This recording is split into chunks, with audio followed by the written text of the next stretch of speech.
Boa noite, vamos a mais uma live com Erlângea, este que vos fala, na terceira pessoa. E hoje um convidado bem especial, que é o Pedro Pedro Bial.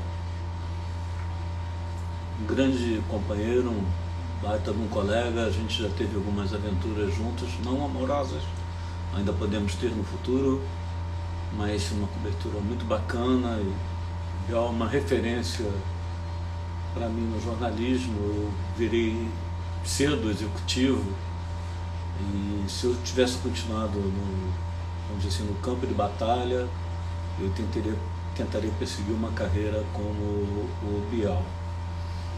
Vamos ver se ele entra, ele é craque nisso, ou tem algum filho orientando. E a gente tem uma certa pressa porque nós vamos ir para a janela para pedir vacina. Opa, já é, calma. Opa, salve Luiz. Salve.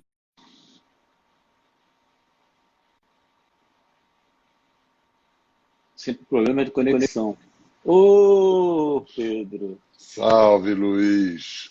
Eu acho que a expressão bromance vem antes do Trump, caralho, do Obama com Biden. A gente viveu uma história tão bonita. Sempre teremos Oswald Laferrier. Mas Oswald Laferrier e a outra era... Lesigny. Lesigny. Viu? Exatamente. O coroa aqui, a memória... Olha só. Ah. A minha produção, você vê que é tudo organizado. Eu tenho produção gráfica e tal. Aqui. Eu tinha cabelo e você tinha cabelo preto. Consegue ver?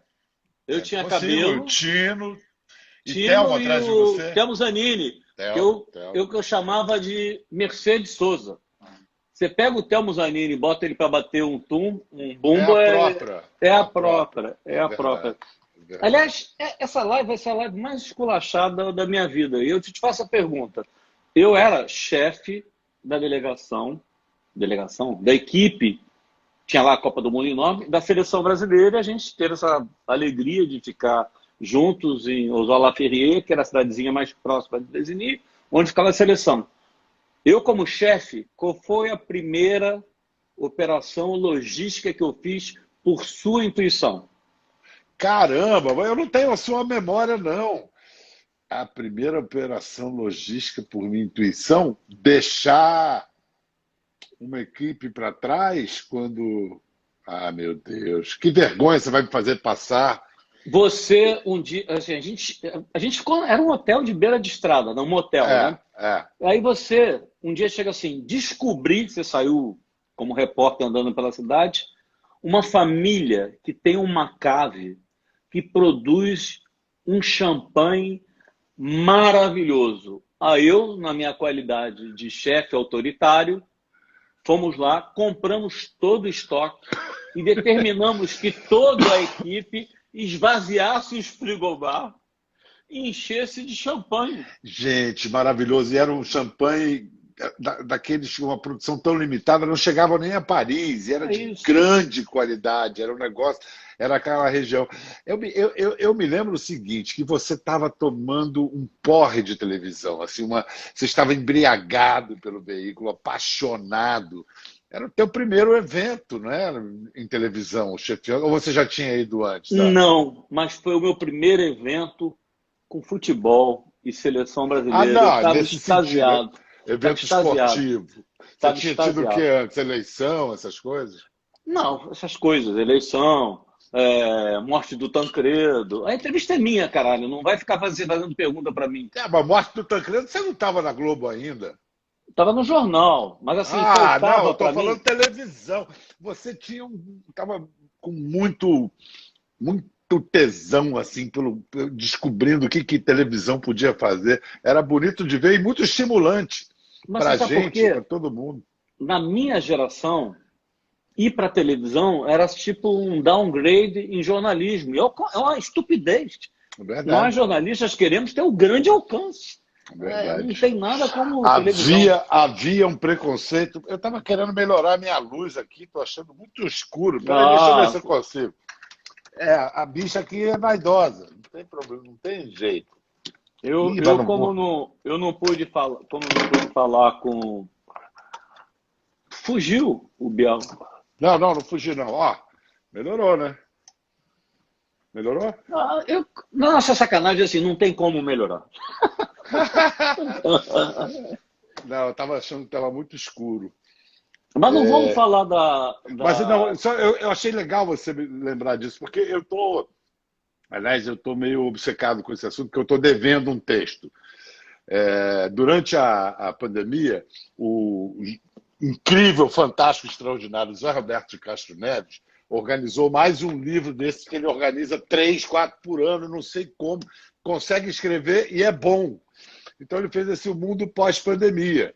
Então tem Merval falando de política, tem Deus e o Mundo escrevendo. E eu escrevi sobre jornalismo. Um texto, isso foi assim, abril, tinha acabado de começar a quarentena e o Zé chamou um monte de gente. O jornalismo pós-pandemia.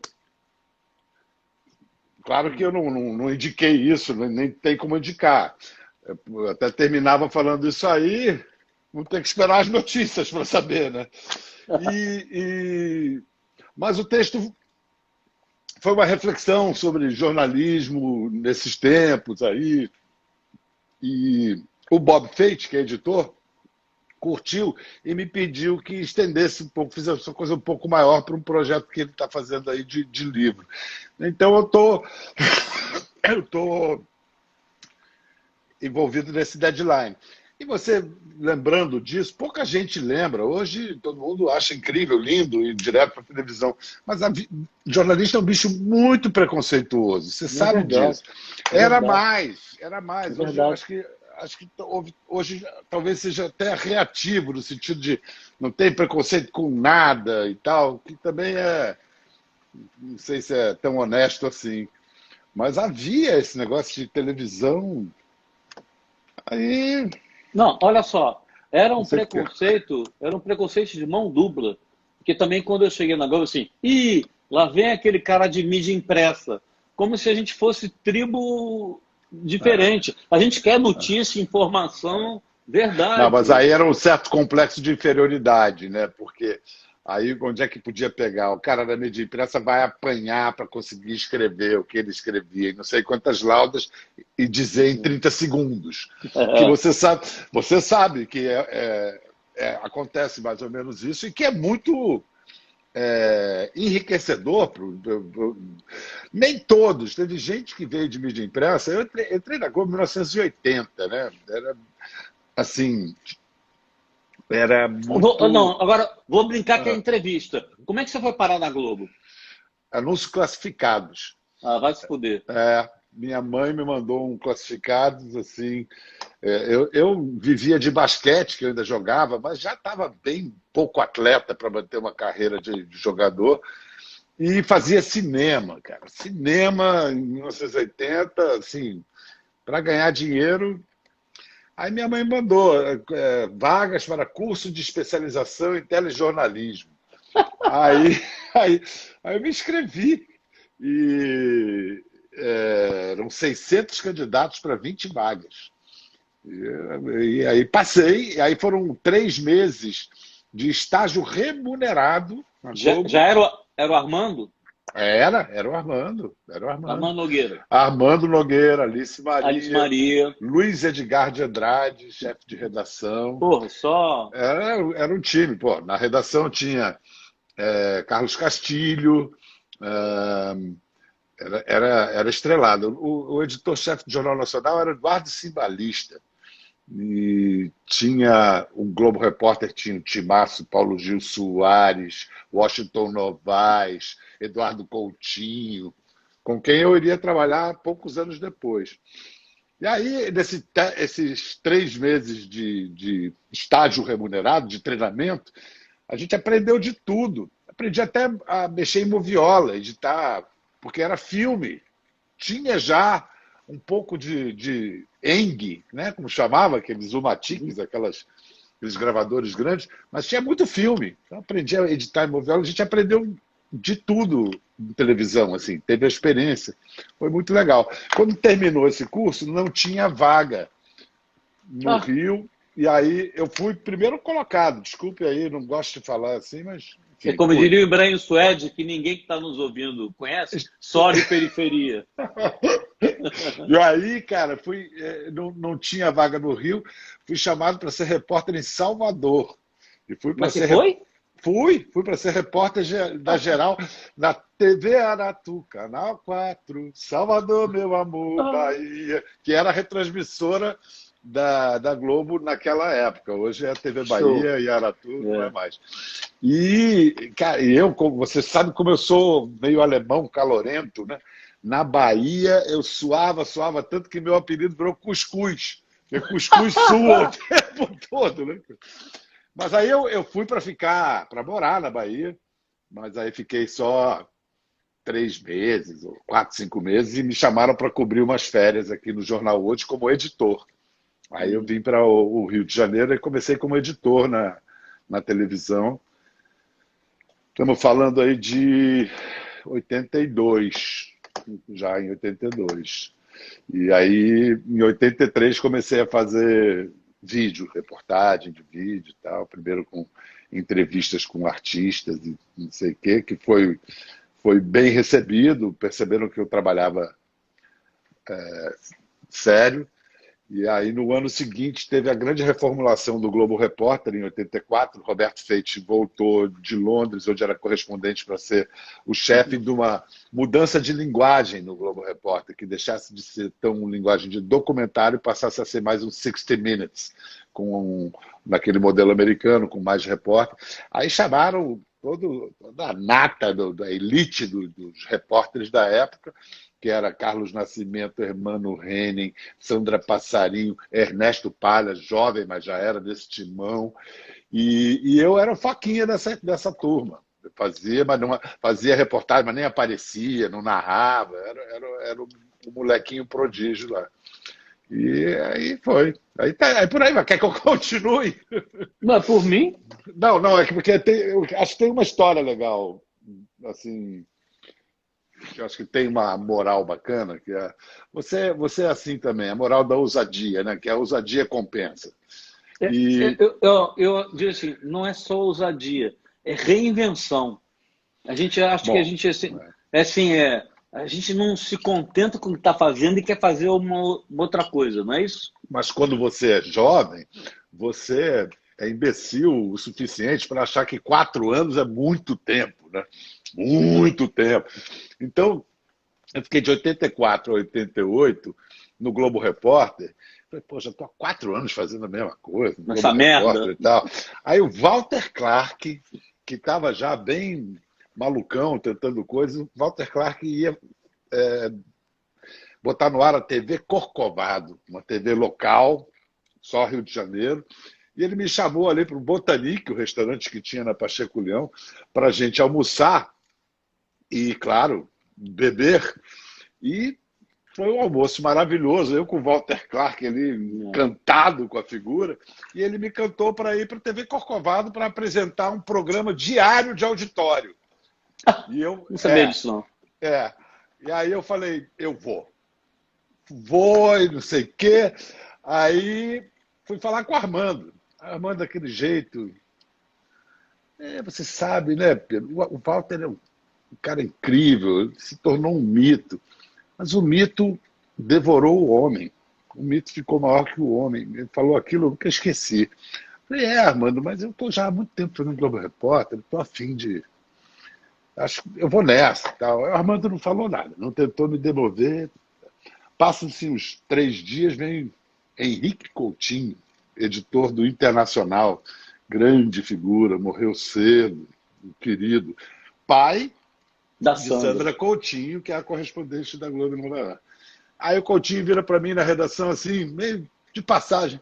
E aí, você fala inglês? Como é que tá teu inglês? Falei, falo. Que tal? Quer ir para Londres? Oh, well! Então foi assim que eu fui para Londres ser correspondente. Eu não era repórter de Jornal Nacional, eu fazia só Barato. Globo Repórter. Tinha uma fila na minha frente lá de outros repórteres que eram mais cotados, mas eu falei que ia para Corcovado. Aí o Corcovado entrou no ar, ficou 2 meses no ar, quebrou, acabou. O único beneficiado pela TV Corcovado, Canal 9. Assim, a gente fala muito, o Boni, acho que você entrevistou outro dia, é um gênio inacreditável, mas quem, eu acho, pelo que eu acompanhei, o grande responsável pela implantação, o sentido de rede da TV Globo é o Walter Clark. Até o Plim Plim, não sei se você sabe, é dele, né? É, eu não vou ficar querendo saber a autoria dessas Não, coisas, porque. não é campeonato, os dois são gênios. Os dois são gênios, são gênios. E era muito bonito o seguinte, pensar que o Walter e o Boni, em 65, 66, 67, o Boni foi para lá, eles não tinham 30 anos, irmão. Eles estavam fazendo 30 anos. Aí você tem que tirar o chapéu para o Roberto Marinho, né? Que 60 também, anos. que com 60 anos. 60 anos. Que 60 anos naquela. 60 anos nós temos nós hoje. Eu tenho 62, você é muito mais velho que eu, né? Muito mais velho que eu, né? 5 anos, mesma geração. Mas, enfim. Bial, um velho de quando o doutor Roberto. As minhas lives eu interrompo pra caralho. Quando o doutor Roberto resolveu ir para a televisão, ele convidou os irmãos que eram sócios acionistas do Globo. Os dois falaram, você tá maluco, essa porra nunca vai dar certo. Um investiu na cultura inglesa e o outro foi lançar o Steriler. E o doutor Roberto chegou até a casa, não, sem fazer biografia, penhorada para manter. Ele é um visionário, foi um visionário, né? Andava de Volkswagen, vendeu Fusquinha. tudo, de Fusquinha. Não, aí esse homem, um homem de 60 anos, 1965, ele estava de pijama na varanda, aposentado, morto e acabado. O Roberto Marinho começou aos 60 anos. Mas o que eu queria apontar é ele vai lá e vê esses caras com 30 anos, menos de 30 anos, e dá todo o poder a eles. E tem a paciência de esperar 5 anos sem fazer um tostão. Também quando começou a fazer, hein? Não. Mas você sabe que chegou num período, aí inside information é o seguinte, ele quebrou. Se não fosse, na época, o Zé Luiz de Magalhães Lins, que segurou os papagaios que se falava do Jornal Nacional, ele teria quebrado. Ele teria quebrado. Zé Luiz... A gente tem no Brasil uma assim, os escrotos, político, traficante e empresário. É uma estupidez essa relação ao empreendedor, né? É uma tristeza. Nos Estados Unidos, isso chega a ser exageradamente do contrário. Até um escroque como o Trump é admirado por ter chegado, por ter conquistado. Não, é linda essa. Eu acho que tem a ver com a ética protestante nos Estados Unidos, de admirar quem conseguiu o self-made man, o cara que construiu um império, enfim, o sujeito que empreendeu e que inventou. E no Brasil é como se para o cara ter realizado alguma coisa, ele deve ter feito alguma sacanagem, deve ter roubado. É uma... Bial, antes de voltar, aqui eu sou obrigado a fazer um arquivo confidencial. De que família você veio? De que forma ela influenciou você ir para o jornalismo? E como é que está a tua família hoje? Acho que você tem quase tanto mais filho do que eu, sei lá. Eu acho que eu só não bato o seu recorde. Eu tenho 5 biológicos, você tem 6. Você ganha. Mas de a 6... gente vem fazendo filho através dos séculos. Você Isso tem é filho verdade. do século passado e tal. Mas como é que está? Não, primeiro fala da tua família anterior. A minha família é refugiados que se encontraram em São Paulo. Minha mãe, filha de uma família luterana, mas o avô dela era judeu, era um Cohen. Então, o pai da minha mãe, que, aliás, agora eu vou lançar o ano que vem a biografia dele, porque finalmente foram traduzidas as Maravilha. memórias dele, A Sinfonia Inacabada da Minha Vida. É uma história extraordinária que eu nunca tive ideia. Ele conheceu todos os grandes nomes da cultura alemã da década de 20 na Alemanha, né? A década que inventa a nossa vida contemporânea. Só para te contar um caso, uma vez em casa ele tocou no piano para acompanhar um cara que tocava violino mal pra cacete, um tal de Albert Einstein. Entendeu? É assim, a história Minutinho, dele... minutinho, minutinho. É. Ai, caralho, vou foder com tudo aqui. Olha quem tá lá no fundo. Ah, ele aí, É, queridaço, 14 de março. é. O Theo nasceu no dia dele, 14 de março. Dia de gênios, Glauber Rocha, Albert Einstein. Bom, aí a família de minha mãe, esse avô escreveu esse livro que se chama A Sinfonia Inacabada de Minha Vida. A vida dele é uma Lindo. tragédia. Que nome lindo, né? Linda, linda. E aí minha mãe tinha 14 anos quando chegou ao Brasil. Estamos falando aí de... Não, ela tinha 11 anos quando chegou ao Brasil. Ela chegou em 35, ela é de 24. Veio sozinha no navio, com um irmãozinho, porque os pais tinham vindo antes. A família de minha mãe tinha uma livraria alemã, no centro de São Paulo, lá no Paissandu, que virou um lugar para onde convergiam todos os refugiados que chegavam. A maioria judeus, mas de todo tipo. E meu pai chegou já durante a guerra, em 40, chegou em março de 40. Ano passado eu tive a grande emoção de ir no Museu do Imigrante, lá que era a pensão dos imigrantes, onde chegava, e me deram a ficha de entrada do meu pai, que passou a primeira noite no Brasil, lá nessa pensão. E aí ele foi nessa livraria e viu a menina que estava vendendo livros ali, era minha mãe e tal, se pegaram. E meu pai não tinha uma formação, uma profissão, teve que fugir desde muito cedo, passou a vida, a juventude fugindo, e aí ele começou a fazer teatro, a ser diretor de cena, contra a regra, começou a fazer coisas no meio de teatro. Na verdade, a hora que ele se estabelece mesmo como diretor de cena é uma história muito bonita. É uma montagem de 1949 do Hamlet, do Teatro do Estudante, fundado por Pascoal Carlos Magno. Hamlet era Sérgio Cardoso e o Polônios era Sérgio Brito. Fernanda Montenegro disse que viu essa montagem 17 vezes, foi assim que ela se decidiu que ela ia fazer teatro. E meu pai ficou louco com aquela história. Meu pai também, eu perdi meu pai cedo, meu pai perdeu o pai dele mais cedo ainda. Ficou louco com aquela história daquele fantasma do pai. Ele ia todo dia ver o espetáculo, os ensaios do espetáculo. No dia da estreia, faltou o diretor de cena, deu uma paura, o cara subiu. Aí meu pai falou, eu sei, eu faço. E assim ele começou, quando o Sérgio Cardoso foi para o TBC em São Paulo, indicou ele para ir, aí ele ficou vivendo disso até o início da década de 60, quando ele começa a fazer programas. Como ele conhecia todo mundo, ele fazia programas para todo mundo, programas de teatro. Tem até hoje aí isso guardado. Até que ele tem a infelicidade de, em 71, publicar um artigo alegórico, 71, auge da ditadura, um artigo do Wilson Cunha, que fazia um paralelo entre os era um artigo sobre a crise dos 7 anos no casamento, 78.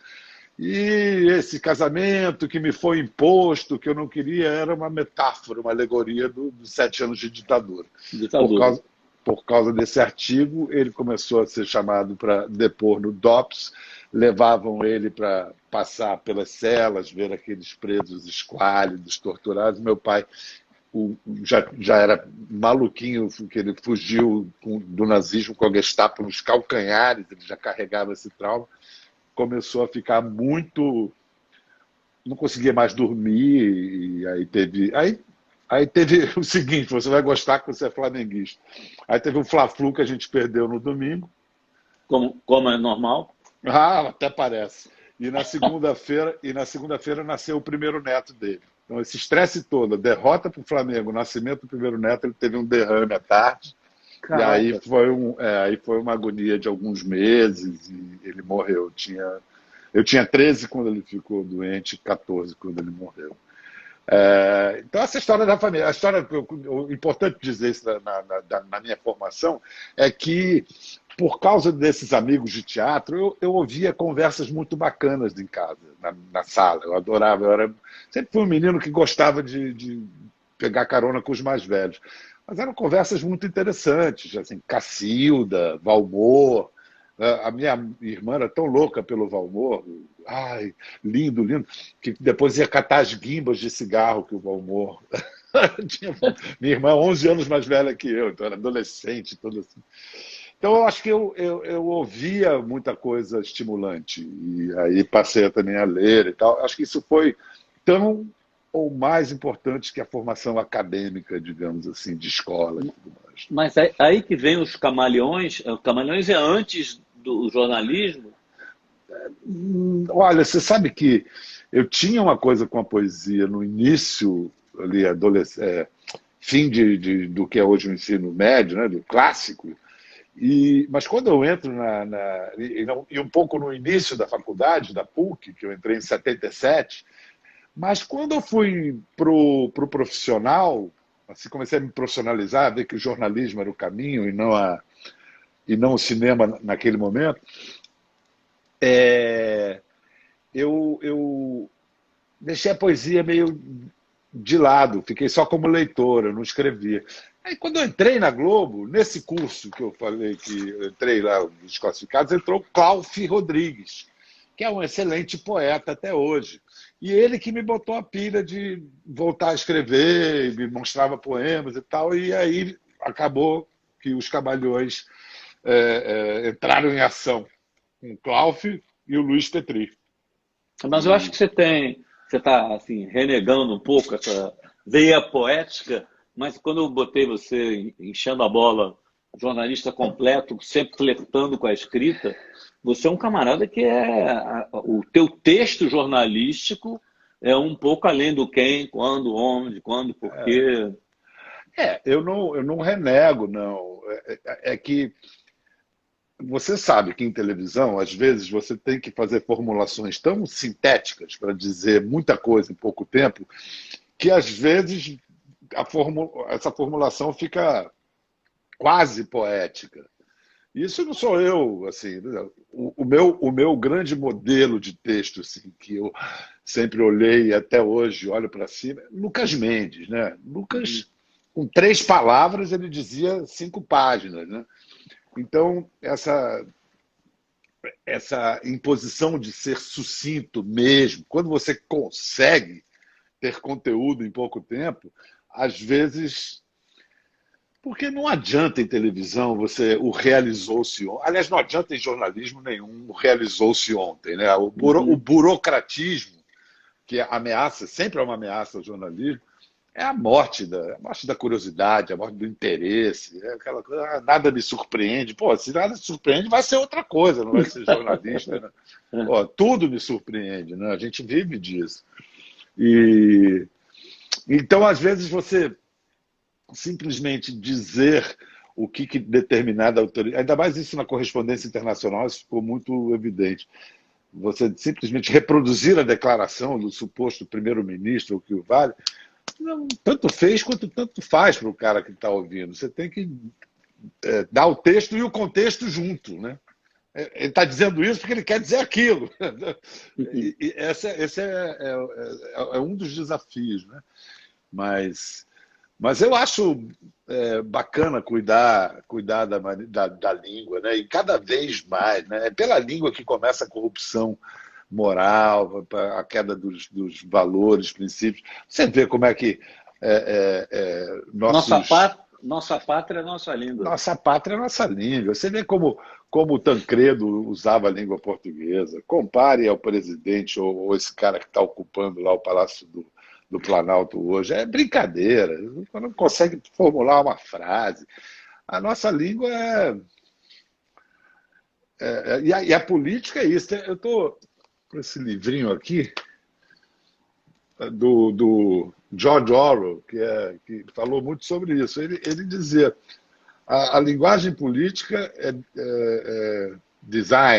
concebida para fazer as mentiras para parecerem verdadeiras e o assassinato respeitável. E para dar uma aparência de solidez ao vento. Sensacional. Eu acho a frase dele, para mim, que sempre foi uma referência, e a gente nunca sabe se os caras falaram, que dizem que falou, mas deve sim. Jornalismo é publicar algo que alguém não gostaria de ver publicado. O resto é propaganda. É brilhante a frase. Eu não concordo totalmente. Eu acho que tem jornalismos. Acho que esse é imprescindível. Claro. Tem que ter. Tem o infotainment hoje, que também é perfeito. Não chega a ser um pecado. Deixa eu voltar um negócio. Aí eu vou chegar, você citou em Bolsonaro. Perguntar assim, na sua carreira, tem uma porrada de cenas que eu guardo. Então, tem várias perguntas em cima do que eu vou fazer. Você lá na queda do muro de Berlim. A sua descrição que você faz é totalmente heterodoxa. Você está lá em cima dos destroços, você fala... É quase um ato teatral, no entanto, é jornalismo puro. Você está sentindo aquela coisa do distanciamento, você está sentindo a notícia, está transmitindo. Isso, pelo que eu te conheço, isso vem espontaneamente. Você não ficou pensando e fez assim. Eu não tenho a memória que você tem, que é absurda. É de você. Não, mas eu tenho esse, pode chamar de método, essa maneira que eu me arrumei para fazer as reportagens, que era me deixar, eu virava uma esponja, passava o dia me embebendo, me impregnando de informação, e aí na hora de... É claro que depende da encomenda. Eu acho que você está se referindo a um Globo Repórter que eu fiz sobre Moscou. Eu me lembro de uma cena... 19 de agosto de Moscou, eu tô sentado falando. Estou aqui falando. E no final eu falo que... É Shakespeare. Meus olhos Shakespeare. não estão... É Shakespeare. Mas é porque... Você conheceu o Luiz Fernando Mercadante? Sim. Luiz Fernando Mercadante, logo que eu entrei na Globo, chegou o Mercadante, era aquele jeito, velho jornalista, assim, aquele bando de moleque ouvindo ele. Eu adorei, ele falou assim, vocês têm que ler Hemingway. Vai ler o Velho e o Mar. Velho e o Mar é a maior reportagem que já Reportagem, perfeito. Eu acho que ele tem toda a razão, é isso mesmo. Bom, você vai encaixar aquilo em ficção, dane-se, se é gaveta de ficção ou não ficção, aquilo é absolutamente uma aula de jornalismo. Então, quando a encomenda permite, o bacana é isso, é você contar a história com humanidade. Tem aqueles quatro pontos cardeais de uma narrativa, né? Que você tem que ter o que contar, conteúdo, contar de maneira breve, ser sucinto, Ih, olha, esqueci. Memória. Memória. E a quarta, humanidade. Humanidade, um ser humano contando para outro ser humano. Acho que o interesse... clareza. Pronto. Conteúdo, clareza, concisão e humanidade. Ele disse que uma vez o Fernando Pessoa falou, isso é verdade. Mas tem uma quinta, é bom ter um bom anjo da guarda também. Um anjo da guarda ajuda muito. Eu sempre falo assim, se a sorte não ajuda, não vai, né? Assim, mas muitas vezes a gente está no momento certo, no lugar certo, mas poderia ser uma outra pessoa que estivesse lá e não tivesse esse caso de Moscou foi absolutamente... depois que aconteceu, eu falei com minha mãe, liguei lá de Moscou, era uma loucura para ligar de Moscou para falar com o Rio de Janeiro. Aí, uma semana depois dos eventos, 19 de agosto de 91, eu falei, você viu a sorte que eu dei, mãe? Ela falou, sorte não, meu filho, destino. Que é o seguinte, eu cheguei no domingo, dia 18 de agosto, para passar por Moscou e na segunda-feira voar para Chukotka, que era meia hora do Alasca, 8 fusos horários de Moscou para o Oriente. Era uma reportagem sobre os crimes de Stalin, para fazer o Globo Repórter. Era uma armação entre o partidão e o partido. Enfim, coisa de comunista, né? E aí, na segunda-feira, 19 de agosto, eu acordo E o Gorbachev tinha desaparecido, ninguém entrava, ninguém saía do país, e eu estava lá dentro, e aí foi. E mais, eu estava lá dentro não credenciado, então eu não fui às conferências de imprensa da junta que assumiu, os stalinistas e tal, eu fiquei na rua. E na rua eu comecei a ver cenas absurdas do Exército Vermelho sendo barrado por velhinhas, dando bronca nos soldados, o Yeltsin subindo no tanque. No primeiro dia, eu mandei a notícia de que havia resistência ao golpe. E as agências, ninguém estava dando resistência. Quando Bial, chegou. um dos poucos orgulhos que eu tenho era editor-chefe do Globo. Por sorte, meu secretário de redação era um comuna militante. Você se lembra que o Caban? aviso... Não, era o Lutero Mota Soares. O Caban nunca morou em Moscou. O Lutero morou. Veio a agência TASS, afastado por licença médica e tal. Aí ele chega para mim e diz assim, não se afasta dirigente. O Globo foi o único jornal que bancou no mundo. Junta militar derruba Gorbachev. Ficava aquela coisa, para onde ele foi, onde ele está. Está na Crimeia. Não. E foi Bial, diga.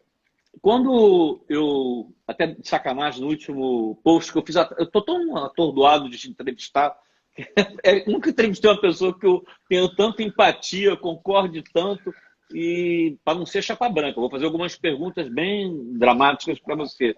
Eu botei Bial, Pedro Bial. Por que eu fiquei pensando? Você é uma espécie de James Bond do jornalismo. Você tem licença para transgredir. Como é que... Não, assim... que é um barato, né? A sua ida para o Big Brother, que é uma coisa muito ousada e pode ter tido patrulha e tal, não sei o quê, mas você não perdeu nada de credibilidade. Como é que foi a escolha? Mas ninguém imaginava que o Big Brother ia virar o que virou, o que se tornou. Eu já tinha no meu histórico apresentação de festivais, de Hollywood Rock, Carlton Dance, Free Jazz. Lembra desses festivais que tinham década de 80? Puta, eu apresentava. Free Jazz Não, e só timaço. E também era o Boninho que dirigia e tal. Depois houve o episódio inacreditável em 91 da Guerra do Golfo, que eu fui o primeiro repórter a chegar ao Golfo Pérsico depois da invasão do Kuwait. E fiquei mandando matéria. Eu estava totalmente embreado, a guerra tinha data para começar. Né? O Bush pai tinha dado uma data. Se não se retirar, vai começar um bombardeio nesta noite, e começou. Então eu estava lá, prontinho, preparado, sabia tudo da questão, para ir para o Golfo, para a guerra. Aí o Cílio Bocaneira, que era meu chefe em Londres, me chama na sala e fala: Alberico ligou, é para você ir para o Brasil para apresentar o Rock in Rio. Eu falei: não, você está brincando, não é possível. A gente precisa de reforço aqui para cobrir a guerra. Não, o Boni decidiu. O Boni decidiu, você vai... E aí, cara, eu fiquei bastante desapontado, mas eu tenho um espírito de missão. Como dizia o nosso querido Evandro Carlos de Andrade, nessas horas a gente é papista, né? Então, e aí eu me imbuí, vou fazer a apresentação do Rock in Rio, fiz bem, com garra. Terminou, uma semana depois eu estava em Amman, na Jordânia, tentando entrar no Iraque, porque a guerra continuava. Então tinha esses precedentes do Bial, serve para fazer umas coisas assim. A própria minha vinda para o Fantástico, para mim, que é o seguinte: depois de 8 anos como correspondente internacional e assistindo a BBC e tal, eu estava bem durão assim com relação ao que era jornalismo. Quando me chamaram para apresentar o Fantástico, para voltar para o Brasil, eu achei fantástico aquele programa que mistura informação e entretenimento. Eu acho que eu tenho uma culpa enorme nessa história, porque era uma fase que eu tinha chegado com o Evandro, a gente tirou Cid Moreira e Chapelém da apresentação e tal, e foi conversa minha com o Evandro: vamos trazer o Bial. Eu não me dei conta que ia botar você para trabalhar todo domingo lendo cabeça, para quem não entende, lendo texto de matéria dos outros. Acho que deve ter sido um suplício para você, não foi não? Foi difícil, eu sofri. Eu não posso dizer que foi só o Fantástico. Foi um momento da minha vida que não foi fácil. Tá. por motivos pessoais também, mas sem dúvida, para eu me adaptar ali ao Fantástico. Nossa, que merda que eu fiz, botar você Não pra fez ler não, texto. não fez não, porque também o Fantástico também oferece um espaço muito grande para você fazer o tipo de matéria que você bem entender. O problema é que você não para de trabalhar. Quer dizer, a gente não para de trabalhar de qualquer maneira, mas tipo, sábado e domingo eu trabalhava, aí tinha segunda de folga. Segunda-feira de folga. E eu com o filho pequenininho. Quer dizer, você lembra 98, quando a gente falou da Copa? O Theo estava com 3 meses, estava comigo lá. O Theo agora tem 22 anos. Eu me lembro da Vida Ganha ligando para... Era uma coisa assim, ligando para... Acho que era o Ricardo Lopes, o pediatra. O cocô tá mais verde, o cocô tá mais... Por aí. Marinheira de primeira maternidade. Lá em Oswaldo de Rio. E aí Não, uma distância de horário, que imagina que o pediatra estava acordando às 2, 3 horas da manhã. Coitado. Aí é o seguinte, eu já tinha achado o Fantástico muito excêntrico, pegar um correspondente e apresentar o Fantástico. Então, para mim, quando veio a história de vamos apresentar o... Não, aí eu comecei a ouvir a história que vai ter o Big Brother. Eu apresentava o Fantástico quando o Silvio meteu a mão no formato do Big Brother e fez o Casa dos Artistas. E a gente tomou altas surras na audiência do domingo à noite, porque ele entrava com o paredão dele no domingo à noite. Não, ele roubou. Você conhece essa história? Roubou. Ele negociou. Não, eles estavam, acho que na Inglaterra, a equipe do SBT, para assinar o contrato, tudo certo, champanhe, lá não sei o que, ele ligou assim, não assinem, vamos tocar o projeto assim mesmo. Ele roubou. É roubou. Isso. Aí começou aquela coisa na Globo de comprar o produto, o Big Brother, eles vão fazer. E ninguém tinha ideia de como é que fazia aquilo. E tinha essa coisa, tem que ter um apresentador, mas tem que ser alguém que saiba conversar com os caras. Tem que... Aí chegaram ao meu nome. Tinha o Zeca Camargo que estava fazendo No Limite, mas ele já estava fazendo No Limite, então precisava ser outra pessoa para o Big Brother. E aí foi muito legal, Erlândia, porque era um espírito de o Império contra-ataca. Agora vamos ver, agora vamos nessa. A gente é competitivo. Aí eu acho que era o teu lado, digamos, de literatura e poesia, porque as pessoas que têm preconceito não sacam. O Big Brother é dramaturgia. Tô errado? Tô errado? É uma dramaturgia sem evento. Não está nada errado. O Boni me surpreendeu nessa entrevista que eu fiz com ele agora. Ele falou assim, não, o que faz sucesso nas novelas não é a história. A história não interessa muito. É que os espectadores se identificam com os personagens e passam a torcer por determinado personagem. Eu falei, Boni, você está falando de novela, mas você podia estar falando de reality show. Mas ele só não fala do Big Brother, ai cacete, porque ele tem uma...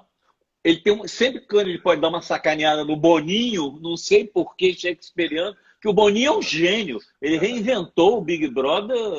Não, nessa entrevista ele foi fofo. Ele falou que o filho dele faz o melhor Big Brother do mundo.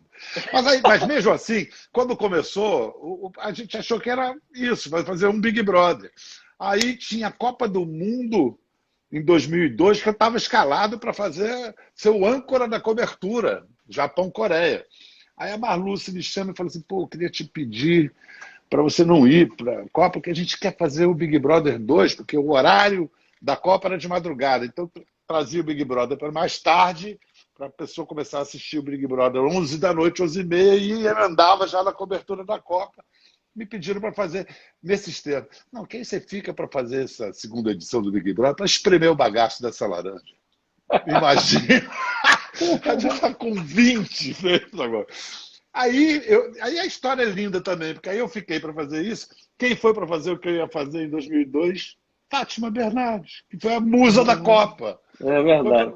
Ela não ia, que ela estava com medo de avião, então eu que ia. Ela foi, então estava tudo certo. Arrebentou.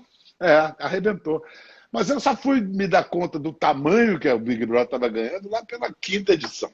Aí eu fiquei, caramba, as ruas ficam vazias, neguinho reage aos votos, ao paredão, como se fosse Copa do Mundo. O Endemol é um cara brilhante em ter sacado que as pessoas tinham interesse em celebridades. Ele botar o interesse em pessoas comuns, que na verdade não são comuns, são bem escolhidas, mas eu gosto.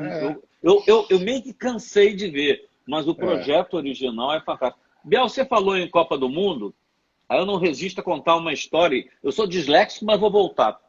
A gente ficou quanto tempo? Eu fiquei 80, você 80 dias fora. Aí você ficou 60, você chegou numa turma depois. Eu cheguei pouco tempo depois, 60 e Por poucos aí. dias. E aí é o seguinte, era uma cobertura que tinha muita tensão, aí você tinha briga para entrar no estádio, para não sei o quê. Aí você, que não é uma pessoa, digamos, muito calma, 2 ou 3 vezes que eu achei que você saía na porrada, eu falei, te segurei. Aí depois tem uma vez que eu também não sou uma pessoa muito pacífica, você me segurou. A gente fez um acordo. A próxima vez que estiver no limite da porrada, ninguém segura. Só tem que a cena, o acontecimento seguinte, você lembra? Não. Eu arrumei uma confusão com um segurança no estádio, que era um afrodescendente de 3 metros de altura, e eu brigando em francês, falando assim, nem me touchez pas, tal. Aí você, bem escroto, bate no meu ombro assim, tá valendo o acordo ou deixa a porrada? Eu falei, vamos pro acordo. Cara, se você acalmou, eu acalmei. Hoje eu não sou mais brigão assim, não. Eu me acalmei. Eu acho que tudo bem, como repórter, você tem que ser um pouco brigão, não tem jeito. Você não consegue as coisas. Deixa eu voltar lá para trás. O teu irmão, puta jogador de basquete, depois treinador, você já saiu em porrada física? Muito. Ele é Não, você. Ele é 6 anos. Ele é 6 anos mais velho que eu. Não, estou perguntando você. Eu era péssimo de porrada física. Sempre fui horroroso. Eu me valia do meu tamanho, que eu era grande, e do verbal, que era bom de palavra.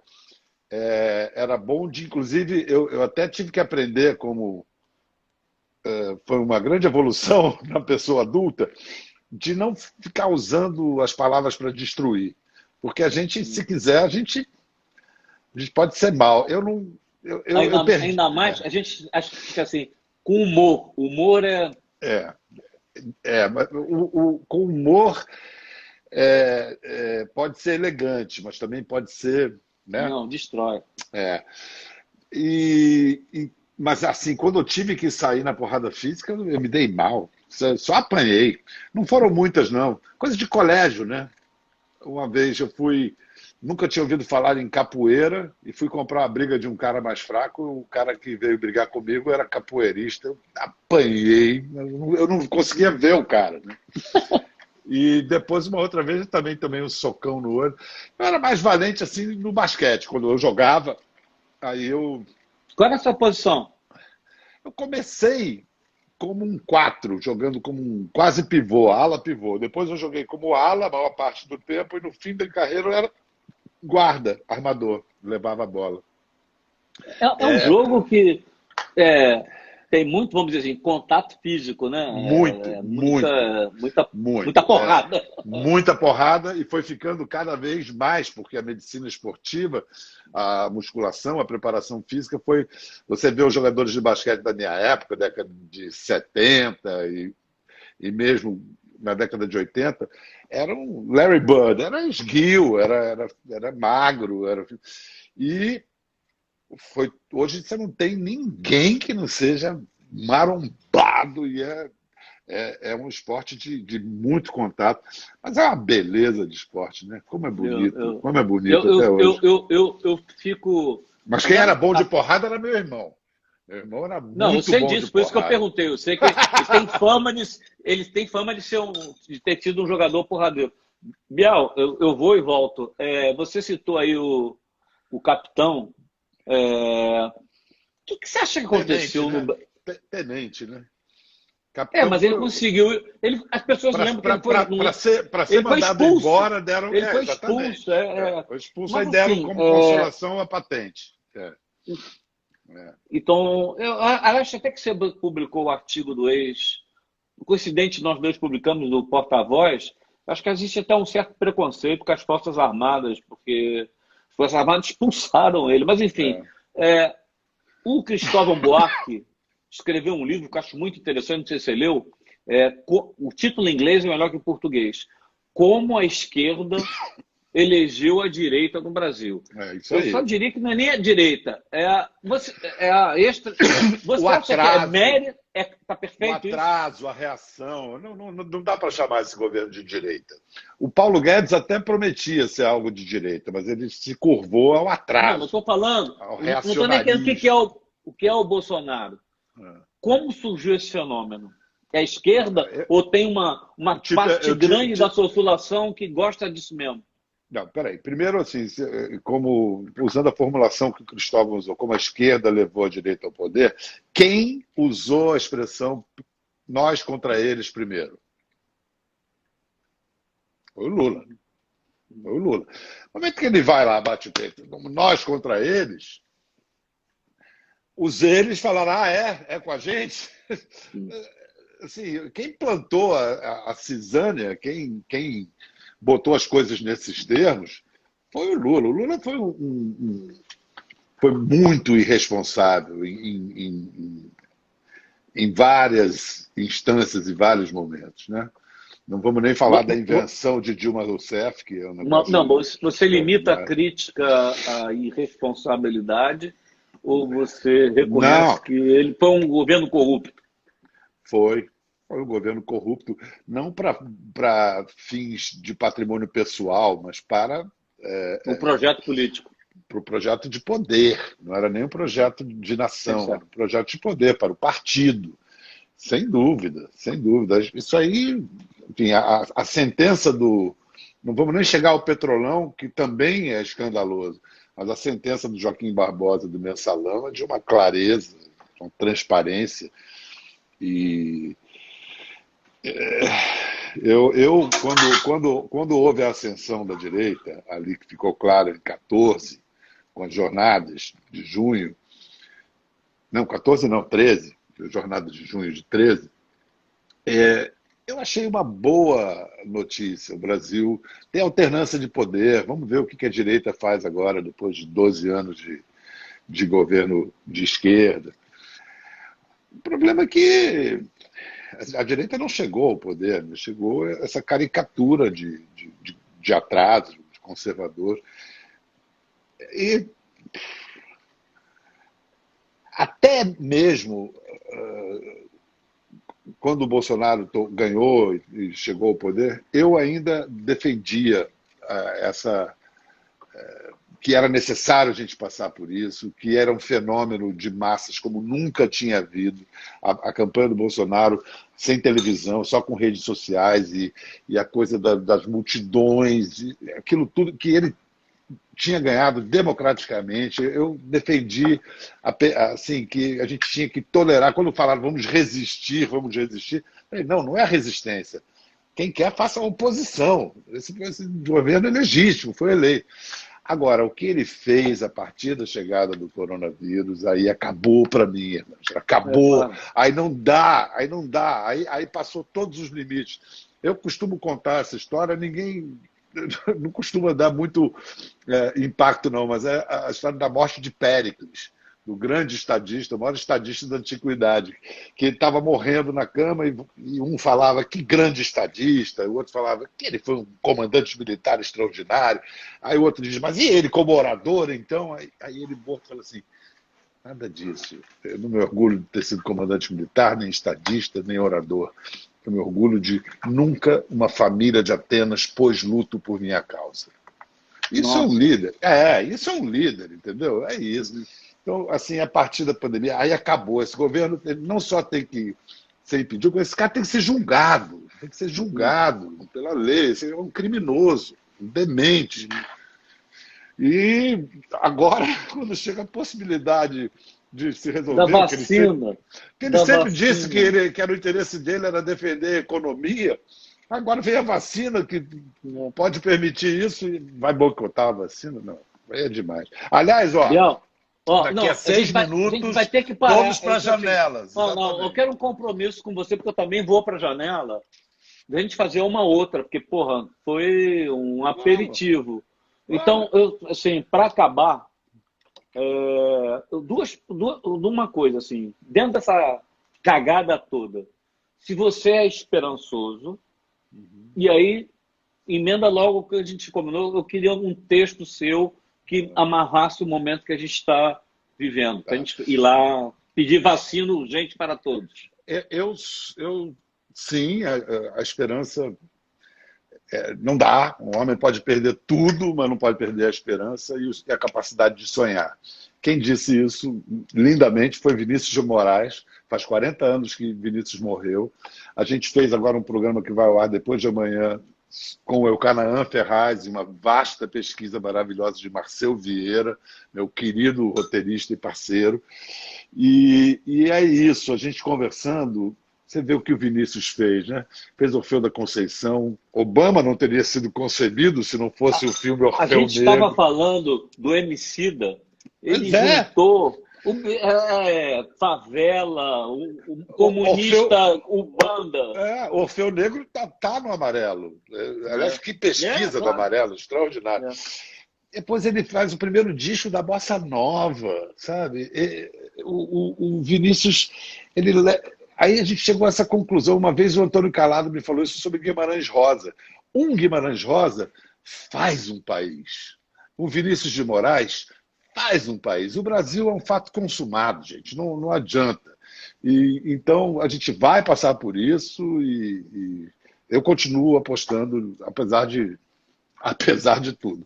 E aí, eu fiz um soneto em homenagem ao Vinícius. Então, eu termino falando desse soneto. Pode ser? Claro. Chama Soneto que... Tem dois. Um é o soneto de abertura, o outro é soneto que falta. Vamos no soneto que falta. Queria derramar palavras como sorvo as tuas, dizer de nossas infinitudes e seus fins, das ondas que vêm como vem a vida, em ilhas redondas, redondilhas, qual teus versos em praias nuas como mulheres, nunca uma é menos que duas. Entre receitas, sentenças e preces, ainda andas aqui, com bandeiras cabralinas e drummondianas, mortos, guiam os vivos, nomes de praças e ruas. Sob a luz de um solitário sol, sob a luz de um solitário sol e 1 milhão de luas, todas tuas cada uma. Todas castas, fiéis sob mantas e sudários, mudas no jardim, loquazes plantas, rosas, Hiroshimas, sábados, espumas cruas. Meninas em mulheres, mulheres em santas, Deus em meninos, tua voz torna, quieta e ampla. Vinícius. Para Vinícius. Biel, te agradeço pra cacete. Tá me devendo um segundo round. Vamos sim. E vamos pra janela. Vamos embora, vamos bater panela. Beijo, beijo. Obrigado, meu amor. Tchau, Obrigadão. Eu que agradeço. Valeu.